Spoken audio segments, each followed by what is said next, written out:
बिस्मिल्लाहिर्रहमानिर्रहीम। अस्सलाम वालेकुम। कैसी है मेरी यूट्यूब फैमिली? आई होप कि आप सब खैरियत से होंगे, खुश होंगे, मज़े में होंगे। आज मैं आपके लिए बहुत ही मज़ेदार रमज़ान स्पेशल पुलाव रेसिपी लेकर आई हूँ, जो कि आप बचे हुए किसी भी सालन से बना सकते हैं। अक्सर लोग रमज़ान में अफ्तियारी करने के बाद खाना कम खाते हैं और इस तरह सालन बच जाता है। तो आप उसे वेस्ट बिल्कुल भी ना करें, उसे आप दूसरे दिन लेफ़्ट ओवर सालन से पुलाव बना सकते हैं और मज़े से खा सकते हैं। तो वीडियो को बिल्कुल स्किप मत कीजिएगा, सारे टिप्स और ट्रिक्स इस वीडियो में आपको मिलने वाले हैं।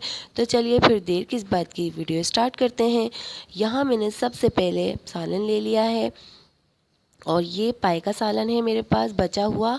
और इसके बाद मैंने ले लिए हैं 750 ग्राम चावल और इसको अच्छी तरह से वॉश करके भिगो के रख दिया है मैंने, ठीक है। यहाँ मैंने ले लिए हैं बासमती राइस। मैं यहाँ बासमती राइस में पुलाव बनाऊंगी। अगर आप सेला राइस में पुलाव बनाना चाहें तो आप उसमें बना सकते हैं। तो यहाँ मैंने उसके लिए एक पतीली ले ली है और उसके अंदर मैंने डाल दिया है 1/3 कप कुकिंग ऑयल। और अब जब ये गर्म हो जाएगा तो अब मैं इसके अंदर ऐड कर दूँगी प्याज, जो कि मैंने ली है मीडियम साइज़ की 1 अदद, और इसको मैंने स्लाइस में कट कर लिया है नॉर्मली। और अब इसके साथ ही मैंने डाल दी है 5 से 6 अदद छोटी हरी मिर्चें और मैंने इसको बीच में से कट करके डाला है। इस टाइम पे आप भी डालिएगा तो बहुत ही अच्छा इसका टेस्ट आता है और बहुत ही अच्छा फ्लेवर आता है। अब मैं प्याज और हरी मिर्चों को इतना फ्राई कर लूँगी कि ये थोड़ा सा कलर इसका चेंज हो जाए, यानी कि लाइट ब्राउन कलर की हो जाएगी। तो इस तरह से ये देख सकते हैं आप। तो यहाँ पर प्याज का कलर आ चुका है। अब मैं इसमें ऐड कर दूँगी स्लाइस्ड में कटे हुए 2 अदद मीडियम साइज़ के टमाटर, और इसको थोड़ा सा चलाने के बाद अब इसमें ऐड करेंगे हम थोड़े से ड्राई स्पाइसेस। सिर्फ थोड़े से ड्राई स्पाइसेस जाएंगे, ज़्यादा नहीं जाएंगे, क्योंकि हमारा सालन बिल्कुल पका हुआ है।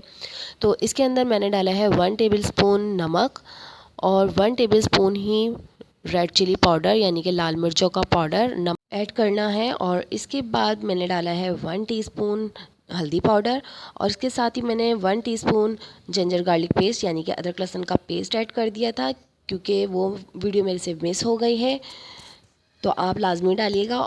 अब मैं तमाम मसालों को अच्छी तरह से मिक्स कर लूँगी और मीडियम टू लो फ्लेम पर अब मैं पकाऊंगी, ताकि टमाटर जो है वो अच्छी तरह से नरम हो जाए और मसाला अच्छी तरह से भुन जाए।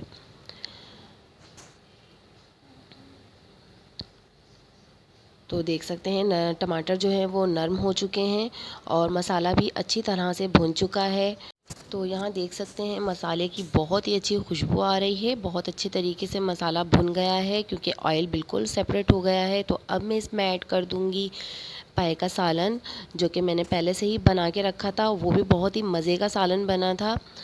तो अब मैंने इसमें ऐड कर दिया है 2 प्याली के बराबर सालन और इसको बबल्स आने तक पकाना है। और अब देखें इस तरह से थोड़ा सा हम चला लेंगे, ताकि मसाला और सालन जो है वो बिल्कुल यकजान हो जाए।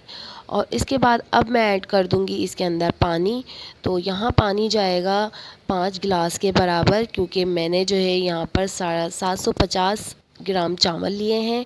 तो यहाँ पर पानी जाएगा 5 गिलास, ठीक है।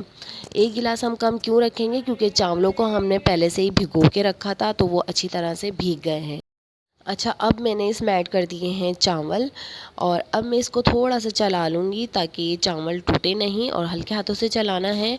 इसके बाद इसमें ऐड कर देंगे हम पुदीने के पत्ते, जो कि मैंने पहले से ही तोड़ के रखे थे, वो हम ऐड कर देंगे इसके अंदर। इसके बाद अब मैं इसके अंदर टेस्ट कर लूँगी नमक। तो यहाँ इस टाइम पर आप भी इसके अंदर नमक टेस्ट कर सकते हैं, अगर कम हो तो आप इस टाइम पर ऐड कर सकते हैं। तो यहाँ मुझे थोड़ा सा नमक कम लगा, तो मैंने 1 टीस्पून के बराबर नमक ऐड कर दिया है। और इसके बाद अब हम हाई फ्लेम पर इसको पकाएंगे और इसको इतना पकाना है कि इसके अंदर एक उबाल आ जाए, और इसको मिक्स कर लेना है, ताकि नमक जो है अच्छी तरह से हल हो जाए चावलों में। तो यहाँ पर जो है उबाल आ चुका है चावलों के अंदर, और अब मैं इसको थोड़ा सा हल्के हाथों से चला लूँगी, ताकि चावल टूटे नहीं, क्योंकि चावल पहले से ही भीगे हुए हैं। और इसके बाद अभी भी हमें हाई फ्लेम पर इसको पकाना है, ताकि इसका पानी थोड़ा सा ड्राई हो जाए। जब इसका पानी ड्राई हो जाएगा तो हम इसको दम पे लगाएंगे। तो यहाँ पर देख सकते हैं आप, पानी काफ़ी हद तक ड्राई हो चुका है। अब मैं इसको दम पे लगाने लगी हूँ। तो यहाँ अब मैं इसको मीडियम टू लो फ्लेम पर कर दूंगी और कवर करके इसको दम पे लगा दूंगी। और ध्यान रखिएगा कि स्टीम बाहर ना निकले, तभी चावल आपके जल्दी और अच्छे बनेंगे। तो यहाँ पर जो है मैंने इसके ऊपर सिल रख दी थी ताकि इसकी स्टीम बाहर ना निकले। आप चाहें तो कोई कपड़ा भी इस पर ढक कर पका सकते हैं। तो माशाल्लाह सुभान अल्लाह, बहुत ही मज़ेदार सा पुलाव बन के रेडी हो गया है। और ये देख सकते हैं, मैं आपको सर्व करके दिखाती हूँ एक प्लेट में। बहुत मज़े की खुशबू आ रही है, बहुत जायकेदार बना है। आप ज़रूर ट्राई कीजिएगा। और रमज़ान में तो बहुत ही मज़े का लगेगा, क्योंकि अक्सर जो है वो लोग चावल खाना पसंद करते हैं। ज़्यादातर ख़वातीन चावल खाना पसंद करती हैं। और इससे क्या होता है कि चावल जो है हल्की ग़िज़ा होते हैं, ये जल्दी हज़म हो जाते हैं। और रोटी इसके मुकाबले में जल्दी हज़म नहीं होती। तो रमज़ान में जो है ज़्यादातर लोग प्रेफर करते हैं चावल खाना। तो आप जल्दी से जाएं किचन में और किसी भी बचे हुए सालन से आप इस तरह का पुलाव बनाएं और अपने घर वालों को मज़े से खिलाएं। तो अगर आपको अभी तक मेरी रेसिपी पसंद आई है तो प्लीज़ मेरी रेसिपी को लाइक कर दें, और आपसे गुजारिश है कि मेरी चैनल को भी सब्सक्राइब कर दें।